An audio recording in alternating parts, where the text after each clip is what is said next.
¿Qué tal? Muy buenas noches, yo soy Genaro Lozano, bienvenido a Punto y Contrapunto de lunes, muy buen inicio de semana. El presidente López Obrador lo volvió a hacer, primero fue a Michoacán con todo el gabinete federal, ahora fue al estado de Guerrero, acompañado de la totalidad de su gabinete y anunció apoyos para tratar de mejorar la situación de seguridad en ese estado y recuperar prácticamente el estado. ¿Lo logrará o no?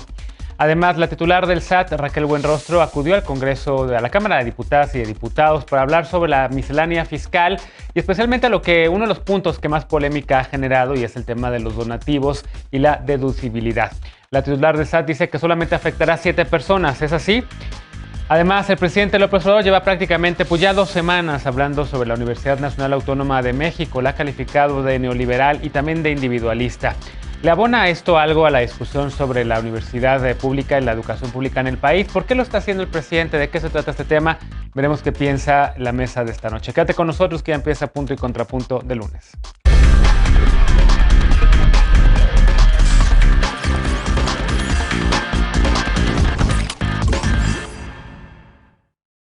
Todo el apoyo del gobierno federal para Evelyn Salgado, la morenista que inició su mandato en Guerrero hace 2 semanas. El presidente López Obrador estuvo el fin de semana precisamente en Acapulco y presentó, acompañado por todo su gabinete, una serie de programas para apoyar esta entidad. Todo bajo el lema de Guerreros Primero, aunque eso sí, el presidente aclaró que no estaba ahí para hablar del matrimonio infantil forzado. Veamos el contexto. Este fin de semana, el presidente López Obrador presentó en compañía de su gabinete el plan de apoyo para Guerrero. El Ejecutivo Federal aseguró que Guerrero es primero y que dará atención prioritaria a la entidad. Acompañado también por la gobernadora Evelyn Salgado, dijo que buscará que se aplique el programa Sembrando Vida en todos los municipios de la entidad, señalando que representa una alternativa a la siembra de amapola. Hasta 2015, Guerrero era la entidad donde se cultivaba más amapola en el país, 28% del total, pero durante la pandemia la siembra de este opioide se redujo drásticamente debido a una caída en el precio internacional de la goma de opio. Hasta ahora, Sembrando Vida se aplica en 56 de los 81 municipios del estado. Respecto a seguridad, el secretario de la Defensa Nacional, Luis Crescencio Sandoval, dijo que la intervención de la Fuerza Militar, la Guardia Nacional y la Policía Estatal disminuyó la incidencia delictiva en Iguala, Chilpancingo y Acapulco. Según datos oficiales en Guerrero, hay desplegados 16,000 elementos de seguridad. En Guerrero, 7,000 de ellos de la Sedena y 3,000 de la Guardia Nacional. El secretario señaló que hay otros 16,000 elementos que podrán ser desplegados en el estado en caso de ser necesario. El presidente López Obrador informó además que la gobernadora Salgado pidió al Gabinete de Seguridad una recomendación para designar al responsable de seguridad pública de la entidad y que el capitán Evelio Méndez Gómez fue nombrado al cargo. Punto y contrapunto. Saludo con gusto Alfredo Lecona, activista y analista. ¿Cómo estás, querido Alfredo? Muy bien, querido Genaro. Buenas noches a todas y todos. Te extrañamos la semana pasada. Bienvenido de regreso. Eder Guevara, también gracias. Fundador de Morena y antropólogo. ¿Cómo estás? Hola, querido Genaro. Estoy amenazado. Igual que el resto de mis compañeras y compañeros obradoristas, nos amenazó el patrón del PRIAN con hacer una lista para quienes seamos parte de este movimiento, como en el fascismo. Así estoy. Ahorita lo platicamos también, que es buen tema, ¿eh? Si quieres más bien lo dejamos para el miércoles que te vuelva a tocar y podemos retomar este tema, ¿no? ¿Perdón? Es peculiar que llame a la risa, porque cuando ha habido amenazas de grupos de poder fáctico contra otros sectores de la sociedad, siempre aquí nos hemos solidarizado. ¿Será que los obradoristas somos un poco menos que humanos o por qué llama a la risa? No, a mí me da risa porque el presidente también todas las mañanas siempre enlista a quienes critican. Y yo a mí, por cierto, en las redes sociales a mí me pusieron también entre esas personas que van a estar vigilando desde el futuro los de Va por México y demás. Pero bueno, pues ya estoy acostumbrado a que me metan en muchas listas, querido Eder. Pero lo platicamos el lunes, el miércoles, perdón. Saludo también a María Clemente, diputada federal por Morena y activista LGBTI. ¿Cómo estás?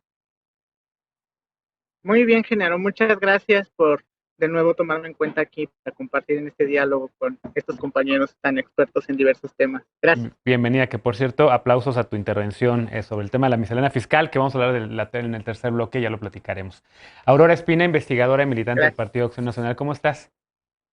Muy bien, Genaro, y un gusto estar aquí en Mesa de Lunes con Bienvenida. ustedes. Hace mucho que no tocaba el lunes, casi siempre toca martes y jueves, pero ahora estamos haciendo un cambalache nuevamente. A ver, empiezo contigo. ¿Cómo ves el tema justamente de la visita del presidente, el gabinete itinerante que ahora va primero Michoacán, ahora Guerrero, una estrategia de entrada para volver a poner al Estado mexicano, digamos, en estos estados tan amenazados por el tema de la seguridad? ¿Funcionará, no funcionará? ¿Cómo lo ves? Hay varias cosas que me llaman la atención sobre este caso en particular, sobre todo por lo que Guerrero representa como tal. Primero hablando de Guerrero como uno de los estados que presenta los mayores grados de marginación a nivel nacional y por otro lado que se enfrenta ante una situación de inseguridad y de involucramiento del crimen organizado bastante complejo y complicado, que creo que vale la pena pues también tenerlo sobre la mesa dentro de este proceso. Queda claro también que el presidente pues sí tiene una prioridad en el Estado desde, por un lado, que quería designar a Félix Salgado Macedonio como el candidato a gobernador, que al final no procedió por esta cuestión del incumplimiento en enviar el informe de sus gastos de pre-campaña, pero que al final de cuentas pues sigue estando impune por todas esas acusaciones por violación a mujeres.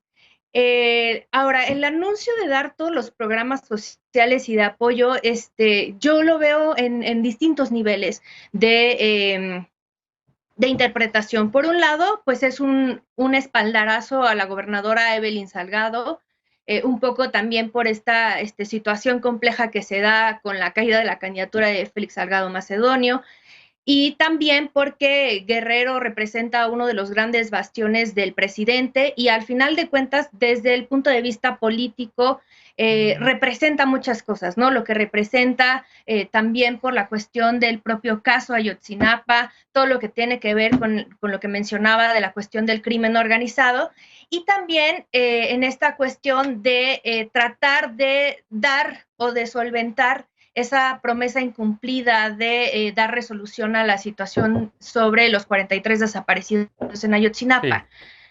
Sí. Lo que veo interesante, y ya cerraría con esto, es el potencial que tiene el Estado en diversos temas, ¿no? La cuestión turística, la cuestión de siembra y cosecha, entre otros aspectos que se han visto bastante vulnerados como consecuencia del crimen organizado.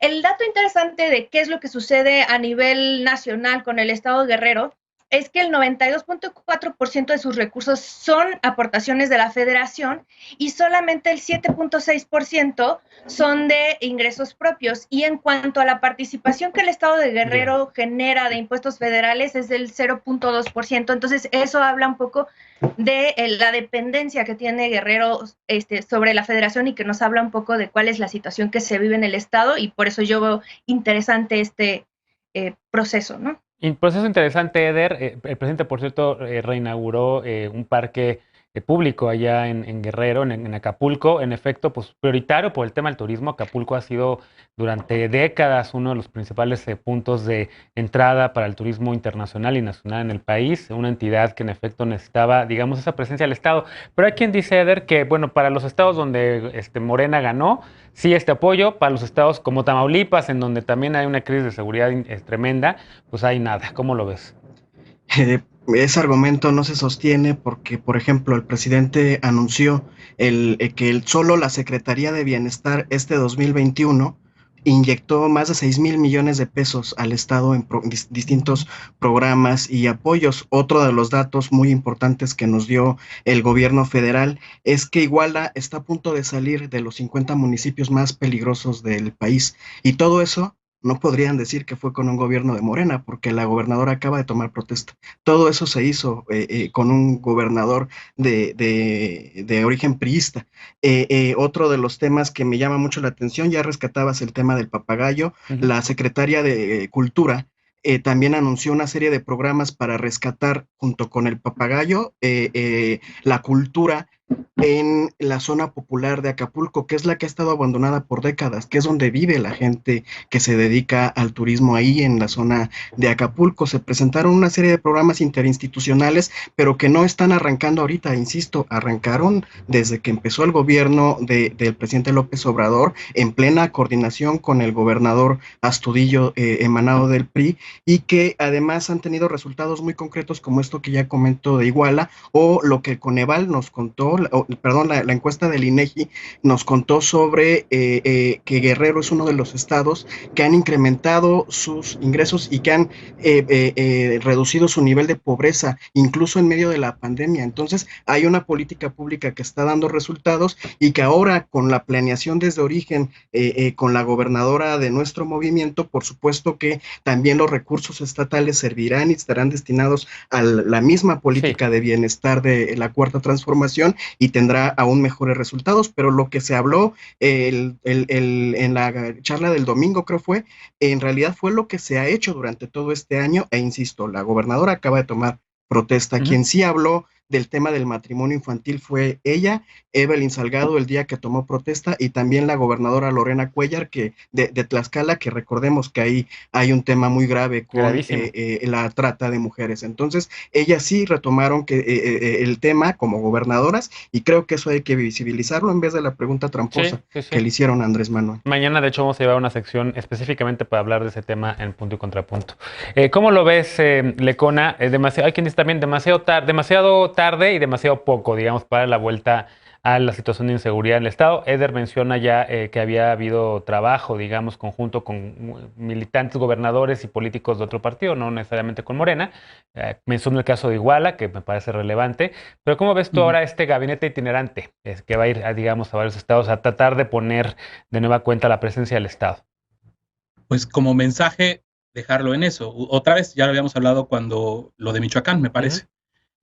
Que bueno, que van, que presentan una serie de programas, que se vea la fortaleza del gabinete. Eso no tiene por qué necesariamente estar mal, pero de repente empiezan a venir las celebraciones y las cosas que pues, yo creo que muy pronto son para cantar victoria, ¿no? Como el hecho de cómo ha asegurado la Sedena que a partir del despliegue militar que han hecho de estos 16,000 elementos en Guerrero ha tenido un impacto directo, eso, la militarización, o sea, el despliegue militar con la reducción de seguridad. O sea, prácticamente es ir a hacer propaganda militar como le encanta hacer a este gobierno. Yo lo siento mucho por Guerrero, de verdad duele este estado por todo lo que ha vivido y por la suerte a la que le están condenando estos gobernantes, incluso los nuevos, y sobre todo los nuevos. El caso de Evelyn Salgado como gobernadora, pues no se puede desprender de ese pacto de impunidad con el que adornaron, con el que abrazaron desde Palacio Nacional a Félix Salgado Macedonio, más allá incluso de lo que ya era muy, muy grave, que son los señalamientos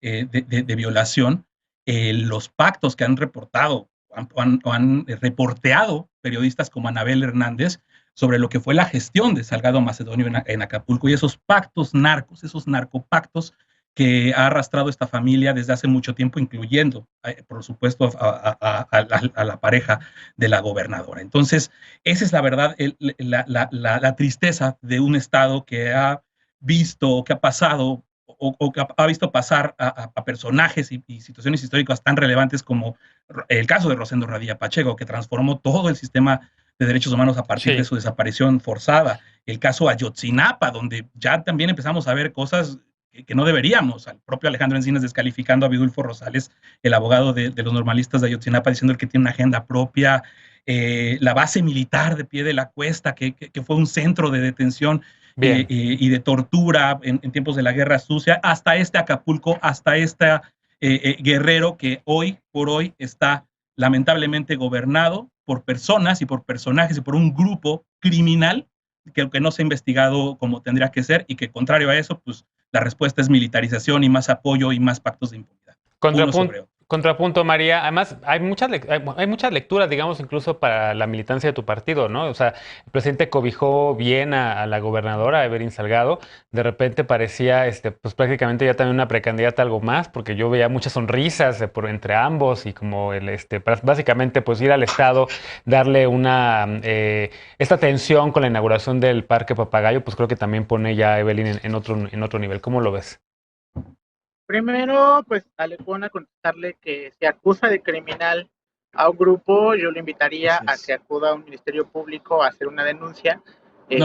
Pues como debidamente debería hacer cualquier ciudadano que acusa a alguien de algún acto criminal, ¿no? Porque Punto y Contrapunto no es un ministerio público ni encargado de impartir justicia. Yo te invito a que si tienes esas pruebas lo hagas y para el punto de que estamos debatiendo, analizando, yo diría que por el bien de todos, primero los pobres, y estoy muy de acuerdo en esta decisión, dado que Guerrero es uno de los 3 estados que están en mayor situación de pobreza en el país, y de acuerdo con el Coneval, el 66% de la población de Guerrero vive en situación de pobreza, lo cual en ese contexto lo pone en una situación extrema en la que requiere una extrema atención para reparar pues todo el contexto que pone en este estado en esta situación. Y como ya lo decía Aurora, pues por supuesto que un estado que vive en situación de pobreza, ¿no?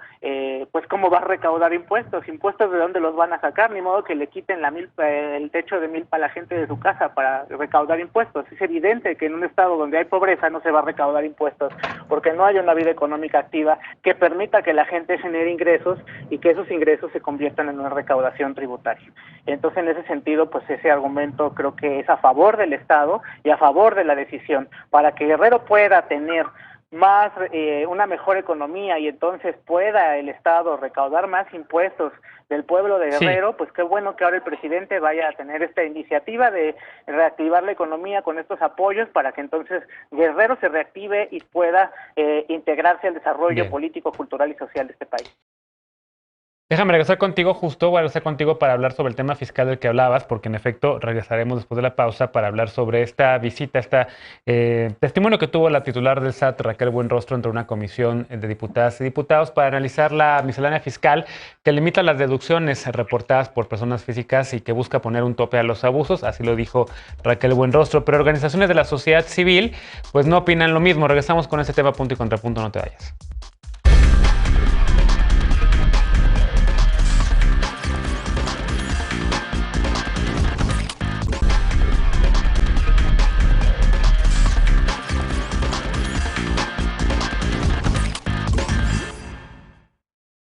La miscelánea fiscal 2022 sigue causando discusiones en prácticamente todos los espacios públicos. El viernes pasado, la titular del Servicio de Administración Tributaria, el SAT, Raquel Buenrostro, acudió al Senado y soltó una bomba. Dijo que la reforma que busca limitar las donaciones de las personas físicas a organizaciones de la sociedad civil solamente afectaría a 7 personas, todas de una misma familia.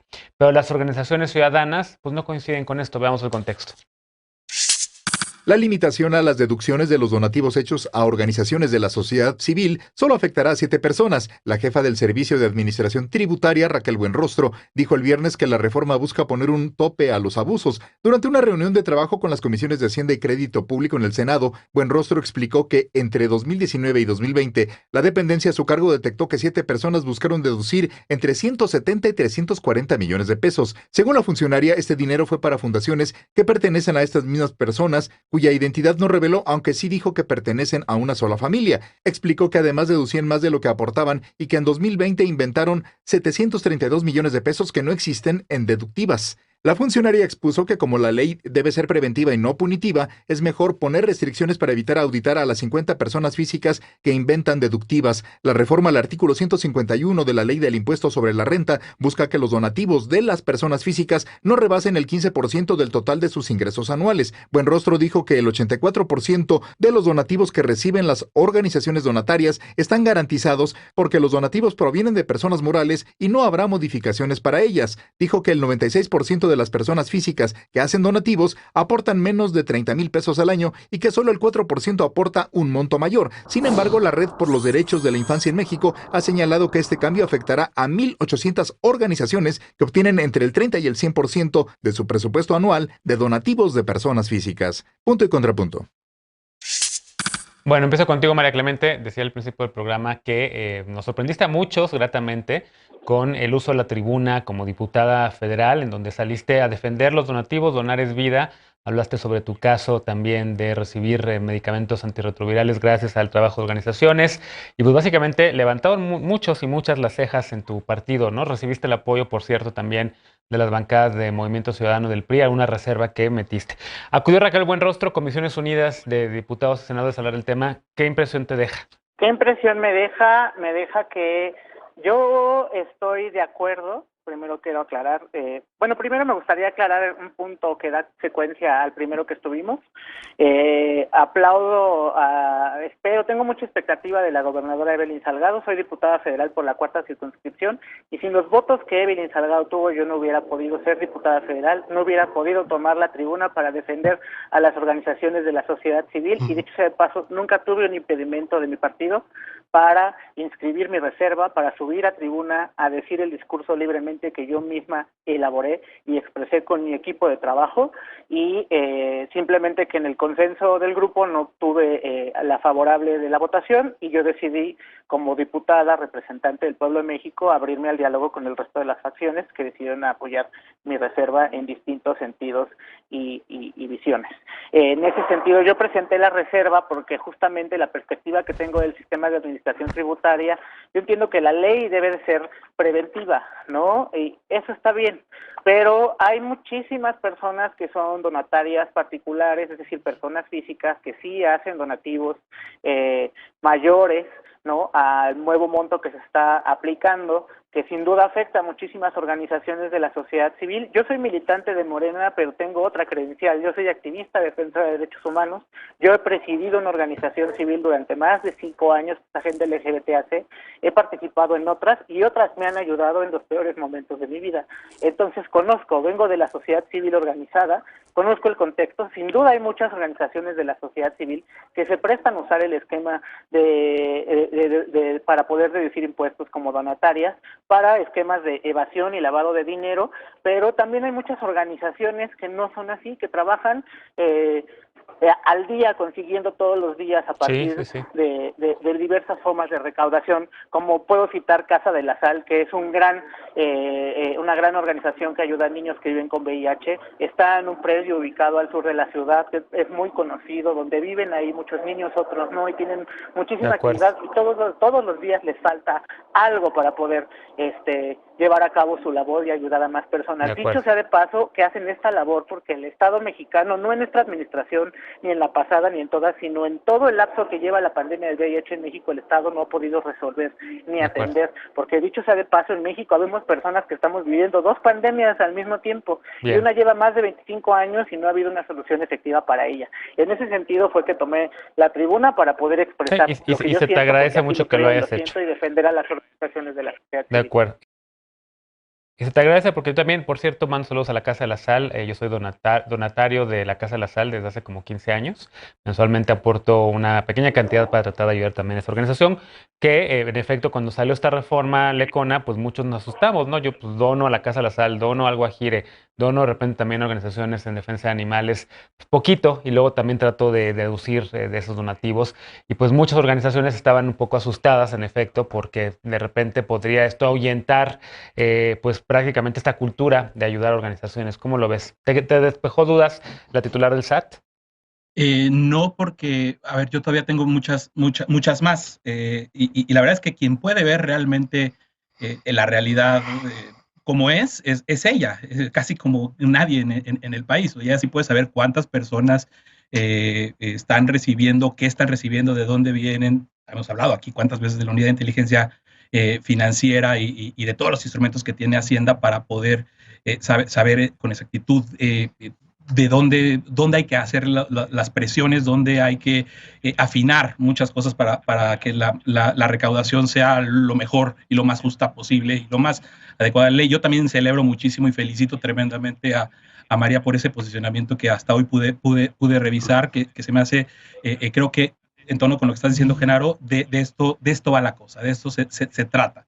Cuando se habla de sociedad civil, sobre todo en los últimos años que se ha señalado que hay organizaciones populares y demás, que por supuesto que las hay aquí en cualquier parte del mundo, pues se invisibiliza mucho, o por esa demonización, ese discurso demonizador, como lo llama Amnistía Internacional, por ejemplo, termina afectando la percepción que tienen las personas sobre las organizaciones de la sociedad civil, que muchas de ellas trabajan en condiciones tremendamente precarias. Entonces, decía que está a tono con lo que venías diciendo, Genaro, porque esa cultura de la donación es la que debería estarse fomentando en lugar de desincentivarse con este tipo de cosas que, si tiene razón Raquel Buenrostro, o sea, concediendo que tenga razón que solamente son 7 personas las que van a afectar de una sola familia, aunque la ley, aunque la redacción de este numeral del 151 me parece no es para nada, o abre un universo mucho más amplio, sí creo que no se puede legislar a modo.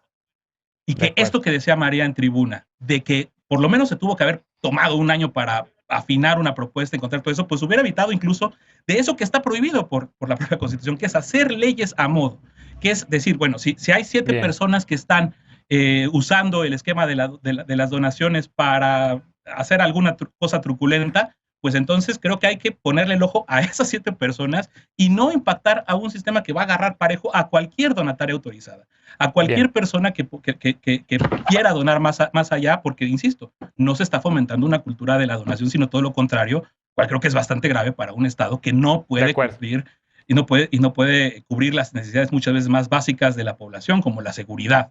Bien. Eder, te voy a alzar la mano otra vez, María, porque déjame escuchar primero a Eder y a Aurora, por favor. En la nota introductoria hablaron del caso del ejemplo de las 7 personas, pero en la misma nota introductoria rescatan al final que Raquel Buenrostro habla de más de 50 casos. En una entrevista que ella les da a Páez Varela y a Álvaro Delgado en Los Periodistas, también puso un montón de ejemplos de la forma en la que distintos empresarios utilizan la figura de donatarias para poder beneficiarse por la vía fiscal. Yo también dono y he donado a lo largo de mi vida a distintas organizaciones, entre ellas en algún momento a Amnistía Internacional. Nunca se me había ocurrido condonar impuestos a través de eso, que más es bien poquito lo que se dona, lo que se puede. Y me parece que aquí la crítica de fondo tendría que ser justo a ese mismo grupo de empresarios que malutilizaron la figura de las donaciones para beneficiarse y para evadir el fisco. Es ahí donde eso es lo que se está tratando de combatir desde esta reforma. El presidente López Obrador ha sido muy estricto en que no se está cambiando la ley fiscal, no se aplica aquello de tax the rich que tanto exigen, pero sí está exigiendo el presidente y el gobierno federal que se paguen los impuestos como debe ser, que dejen de estar utilizando triquiñuelas para poder beneficiarse este sector de empresarios corruptos que no solamente con este mecanismo, sino con un montón que poco a poco se les han ido cerrando, dejan de retribuirle a la sociedad con los impuestos, se han enriquecido, se han vuelto millonarios gracias a estos mecanismos de corrupción, y eso es lo que está tratando de combatir esta reforma. Coincido con las observaciones y las críticas que se que hacen Alfredo y María respecto a lo vulnerables que quedan muchas organizaciones. Tendríamos que abrir un debate sobre cómo ayudar, cómo fortalecer los procesos de recaudación de fondos de estas organizaciones para que puedan continuar con su labor, pero que no esté de por medio el fraude al fisco, que eso es el tema que se está tratando de combatir. Esta reforma no es en contra de las ONGs, sino en contra de los corruptos que utilizaron la figura de donataria para beneficiarse. Aurora, te vi haciendo cara, con ganas de un contrapunto a Eder. Adelante. Sí. A ver, a mí me parece que es una forma de confirmar ese desprecio del presidente hacia las organizaciones de la sociedad civil. Y sobre todo también en el sentido de que le han sido incómodas por muchos motivos. Pero, a ver, hablemos de lleno de cuál es el punto de esta cuestión. La razón por la que las organizaciones de la sociedad civil pueden deducir impuestos de las donaciones que reciben es porque hacen tareas que de otra manera tendría que hacer el Estado.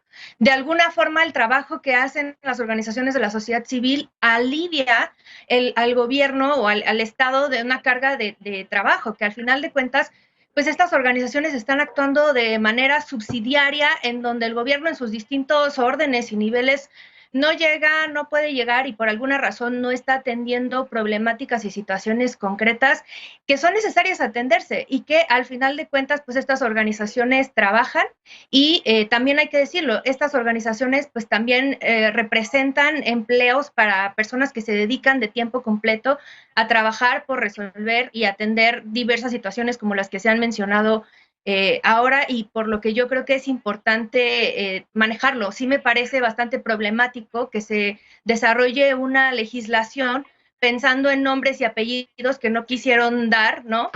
Pero al final de cuentas es una norma que se supone que es personalizada por esas personas, y yo digo, a ver, nadie está negando que no puedan existir organizaciones que no cumplan adecuadamente las normas, pero ¿por qué siempre este empecinamiento de la 4T y de este gobierno de cortar de tajo los programas o los mecanismos que existen para resolver supuestas irregularidades de las que nunca se termina hablando a fondo y casos de corrupción que al final nunca terminan dándose resolución, y en este caso pues sí afecta a por lo menos a lo que a junio de 2020 eran 42.974 organizaciones de la sociedad civil. Bien. Que yo creo que es importante porque las organizaciones de la sociedad civil son fundamentales para, uno, trabajar como estos cuerpos intermedios que trabajan de la mano con el gobierno, y algo que defendemos mucho en Acción Nacional es esa cuestión de tanta sociedad como sea posible y tanto gobierno como sea necesario, y en este sentido hay que ver eso,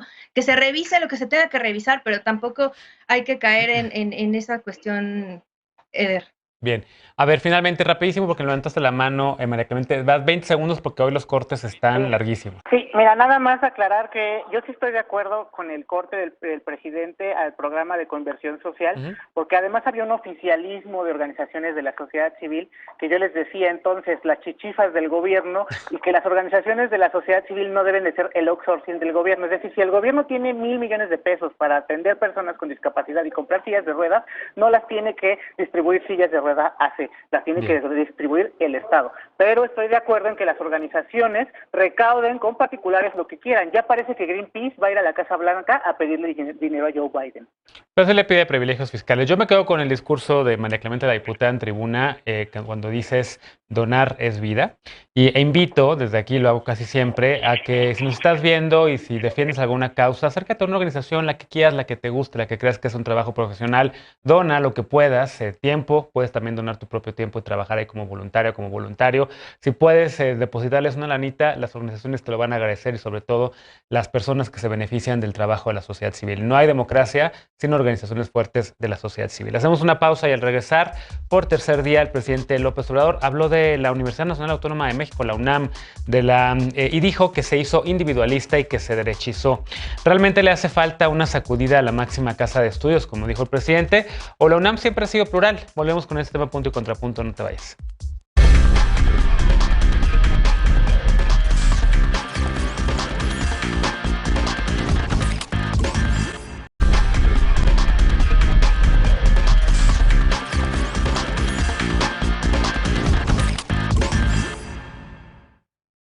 Ya volvimos para el último bloque de esta noche. Esta mañana el presidente volvió a criticar a la Universidad Nacional Autónoma de México, la UNAM.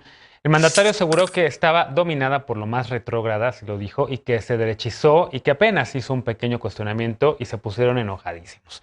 Y es que desde el jueves pasado, el López Obrador dijo que la UNAM es individualista, que fue sometida por el pensamiento neoliberal y que requiere una sacudida. Hoy también el doctor Enrique Graue, el rector de la UNAM, dijo que la educación que imparte la Universidad Nacional responde al llamado de la sociedad, que demanda la superación colectiva y la formación de cuadros competentes y comprometidos con la prosperidad de la nación. Esto lo dijo al inaugurar una exposición de orientación vocacional, donde añadió que la UNAM brinda a los jóvenes la fuerza moral que les da la experiencia y la certidumbre del poder transformador. El viernes en la tarde, la UNAM emitió un comunicado en el que, sin referirse de manera directa a los comentarios del presidente López Obrador, señaló que la universidad siempre ha sido respetuosa de distintas ideologías, corrientes del pensamiento, posiciones políticas y opiniones expresadas por integrantes de su comunidad, de sus egresados o por cualquier persona, y que su compromiso y solidaridad con el país son incuestionables. El pasado 7 de octubre, el presidente criticó a las universidades públicas por no retomar las clases presenciales, a pesar de que maestros y personal administrativo estén ya vacunados y vacunadas contra el SARS-CoV-2. La UNAM respondió que retomaría gradualmente las clases presenciales, y desde el 18 de octubre algunas facultades retomaron actividades, aunque las y los estudiantes que no estén vacunados pueden seguir tomando clases de manera remota. Último tema para discutir. A ver, empiezo contigo. ¿Hay alguien aquí que sea egresada o egresado de la UNAM, por cierto? Yo. Eder, empiezo contigo justo por el tema. A ver, ¿cómo lo ves? Yo justamente gracias a la UNAM comencé mi militancia política a los 16 años.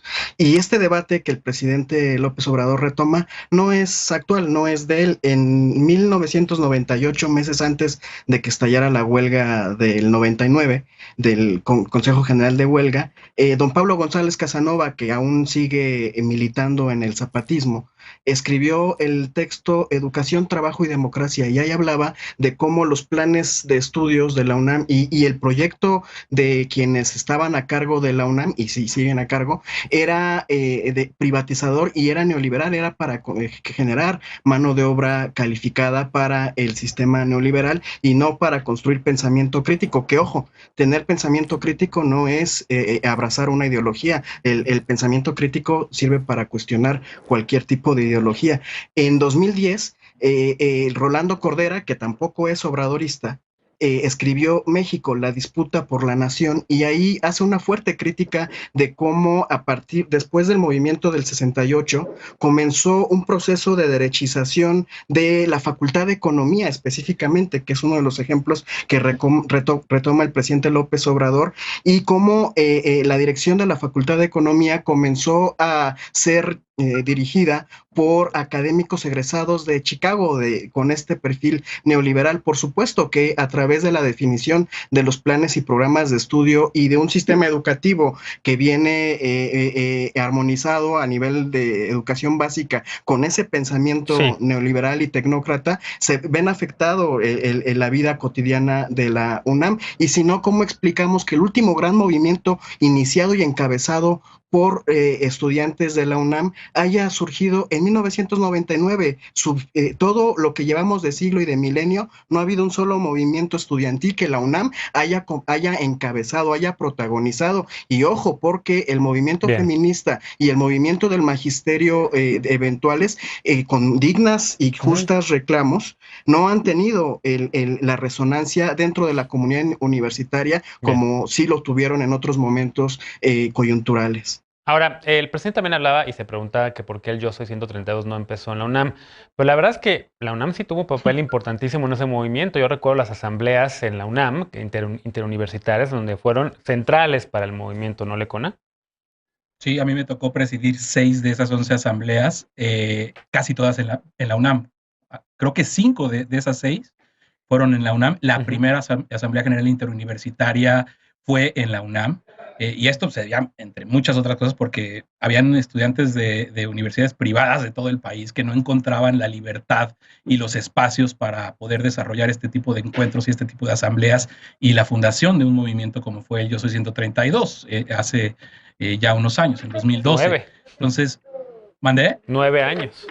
9 años ya, sí, de Yo Soy 132, y ahí es donde por lo menos yo pude conocer a una cantidad impresionante y diversa de personas que pensaban de una u otra forma, pero por favor, o sea, la verdad es que incluso los grupos que en ese momento eran como del PRD, que trataban como de llevar el movimiento hacia apoyar al obradorismo y apoyar a López Obrador desde entonces, porque pues obviamente era menester para el movimiento que no llegara a Enrique Peña Nieto, pues ahí encontramos cómo se daban ya este tipo de asambleas y de encuentros, hasta nos guiaban de cierta forma, para decirle de alguna manera, en esos procedimientos asamblearios que son tan complejos, pero por supuesto que ahí sin la UNAM no hubiera sido posible un Yo Soy 132, pero bueno, se queja el presidente de eso, se queja el presidente de aquel boicot a un meeting del 2000, y creo que ahí es donde está la clave. O sea, se queja el presidente de lo que a él le ha afectado. Yo no creo que en él esté todas estas reflexiones muy válidas que nos acaba de plantear Eder, que han hecho algunos otros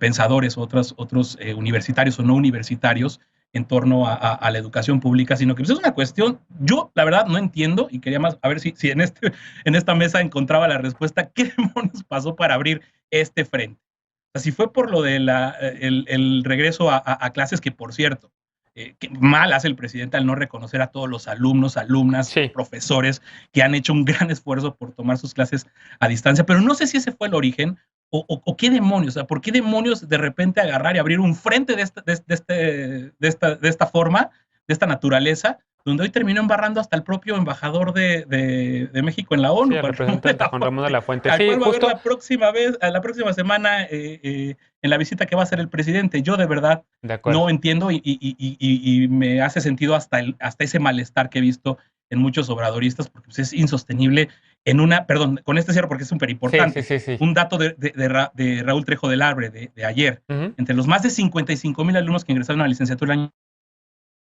ya se congeló cuyo ingreso familiar mensual es menor a 4 salarios. Bien. Justo estas preguntas que yo le cona son las que hago en mi columna que llaman de Reforma de Mañana, precisamente sobre el presidente y la UNAM. No se entiende por qué, querida Aurora, porque además política que se mete con la UNAM o que habla sobre la UNAM, híjole, le va re mal. Recuerdo la cita de la tesis de Josefina Vázquez Mota en el 12 de la UNAM se ha convertido en un monstruo, que también fue sacada de contexto. Recuerdo la reciente frase de Claudia Sheinbaum también sobre la UNAM, que también fue descontextualizada. ¿Cómo lo ves? ¿A qué se deberá ahora que estemos hablando de la UNAM? Primero me parece preocupante y trato de comprender por qué el presidente abre este frente sin ser necesario, pero sin duda algunas tiene un trasfondo político. Primero yo iniciaría diciendo que la libertad de cátedra es algo que tiene que defenderse siempre y en contra de cualquier intromisión del Estado o de cualquier agente externo.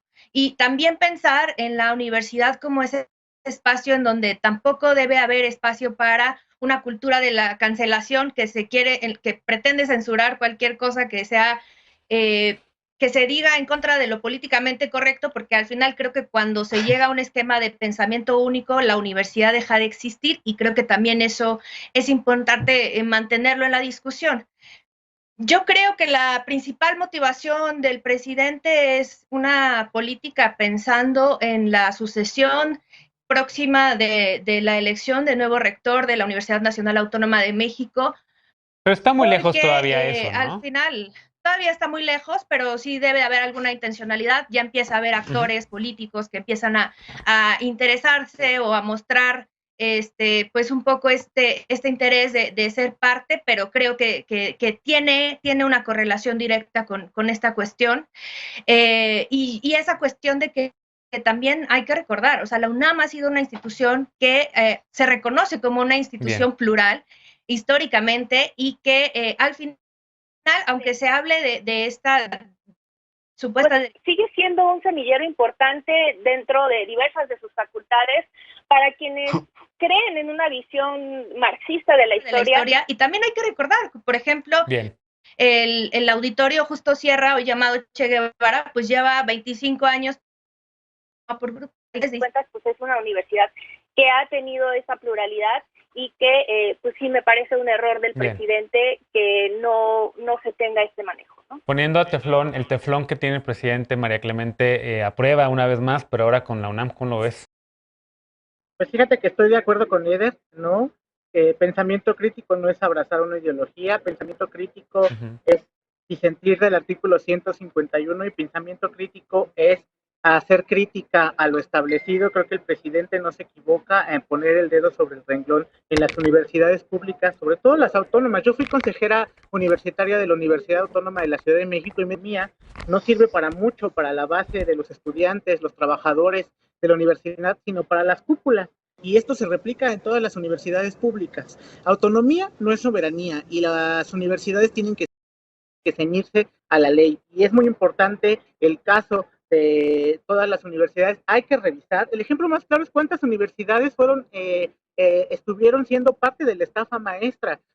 El rector de José Narro, que estuvo justamente en el periodo de los 2 sexenios anteriores, fue cómplice de la política capacitista neoliberal que empezó Fox. Primero nada más, fíjate, Fox, el neoliberalismo es tan rancio que quitó la educación cívica de las escuelas primarias, impidiendo que los niños no supieran qué significa un semáforo en rojo, amarillo y verde, y luego se preguntan por qué la sociedad mexicana, después de 2 sexenios de educación capacitista neoliberal, estamos como estamos. En ese sentido, y José Narro estuvo más ocupado entonces de involucrarse en la política, intentar ser presidente del PRI y ocupar otros cargos de elección popular, que de ocuparse de atender a la Universidad Nacional Autónoma de México, que dicho sea de paso está muy de moda y debería actualizarse desde el eslogan, por mi raza aspiraré el espíritu.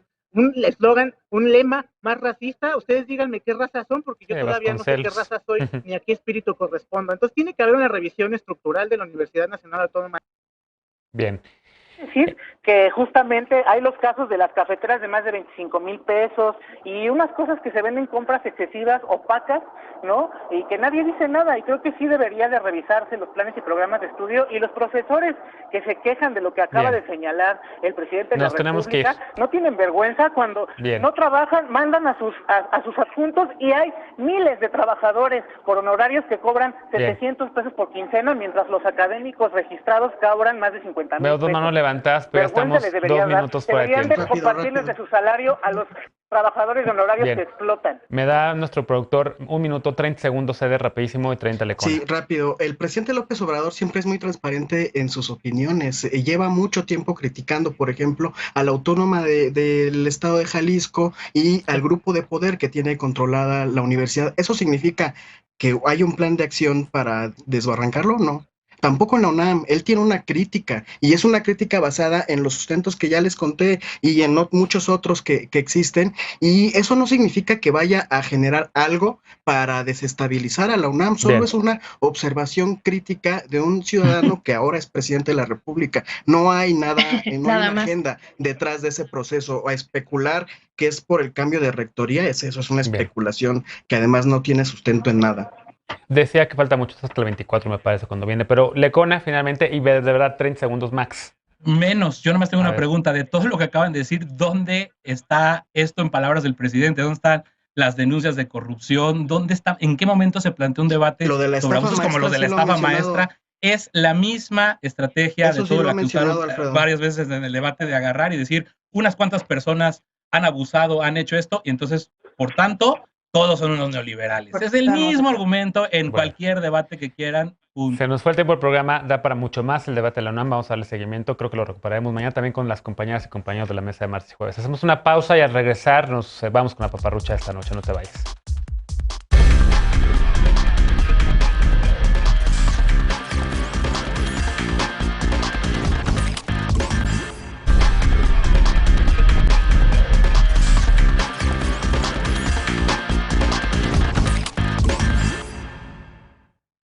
Ya volvimos para irnos con la paparrucha de este lunes. Este sábado salió de Chiapas una caravana migrante, que busca llegar a la Ciudad de México para solicitar asilo y estatus de refugiado. Desde la semana pasada en las redes sociales circula información que asegura que las personas de origen haitiano que están en Tapachula pueden abandonar la entidad aun cuando no hayan concluido su trámite de solicitud de refugio ante la Comisión Mexicana de Ayuda a Refugiados, la Comar. La Agencia de Naciones Unidas para los Refugiados en México, ACNUR, ya advirtió que esto es falso. Hasta el momento, la Comar no ha dictado excepciones temporales de salida de ningún tipo, y si se incumplen los lineamientos del proceso, las y los migrantes corren el riesgo de ser deportadas o deportados. Es decir, si salen de Chiapas, donde iniciaron su reconocimiento como personas refugiadas, se considera que el trámite fue abandonado. Las leyes mexicanas establecen que quienes soliciten refugio deben presentarse semanalmente en las oficinas de la Comar para firmar una constancia de permanencia en el estado. Pero no prevén apoyos económicos, solamente agilidad en el proceso y estancias en refugios. Pero como ya hemos hablado aquí, la misma Comar ha reconocido que está totalmente rebasada y los centros de refugios también. Si conoces a alguien que se encuentre en esta situación, adviértele por favor que no caiga en desinformación, en paparruchas, en fake news. No olvides que aún con semáforo verde la pandemia continúa, así que si sales, utiliza cubrebocas, mantén la sana distancia, ventila espacios cerrados y vacúnate. Esperemos que ya muy pronto con el esquema completo. Gracias por habernos acompañado esta noche, nos vemos mañana en la mesa de martes y jueves. Gracias Aurora, gracias María Clemente, gracias Alfredo y gracias Eder. Cuídense mucho, nos vemos por acá el miércoles con ustedes. Soy Genaro Lozano, descansa, buena noche.